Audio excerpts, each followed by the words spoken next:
अभी हम लोग देखने वाले हैं एनसीईआरटी क्लास 12 केमिस्ट्री का चैप्टर नंबर 1 का एक्सरसाइज नंबर 1.5 का सोल्यूशन।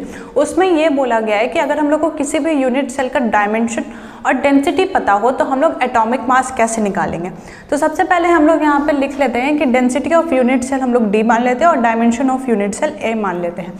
डेंसिटी निकालने का फॉर्मूला क्या होता है, mass of unit cell divided by volume of unit cell. तो उसे लिख लेते हैं डेंसिटी बराबर mass of unit cell divided by volume of unit cell. अब मास ऑफ यूनिट सेल हम लोग कैसे निकालेंगे, हम लोग मान लेते हैं यहाँ पे हम लोग एक फिगर बना लेते हैं यूनिट सेल का और ऐसे कॉर्नर्स पे पार्टिकल्स प्लेस कर देते हैं। अगर हम लोग यहाँ पे किसी भी पार्टिकल्स की बात करें तो उनका कॉन्ट्रीब्यूशन जैसे 1/8 होता है, यहाँ पे टोटली ये लोग पार्टिसिपेट नहीं करते हैं। तो मास ऑफ यूनिट सेल में हम लोग यहाँ पे effective number of atoms multiply by mass of one atom जिसे हम स्मॉल m मान लेते हैं। अब मास ऑफ वन एटम क्या हो जाएगा हमारा, इसका atomic mass by Avogadro constant. अब इस m का वैल्यू यहाँ पे पुट कर देंगे, effective number of atoms multiply by atomic mass by Avogadro constant.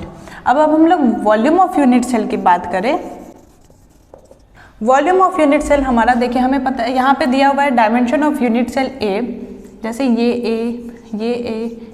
ए, तो volume of unit cell a cube हो जाएगा क्योंकि कोई भी यूनिट सेल एक क्यूब के फॉर्म में होता है। और अब इसका वैल्यू और इसका वैल्यू इस इक्वेशन 1 में पुट कर देते हैं।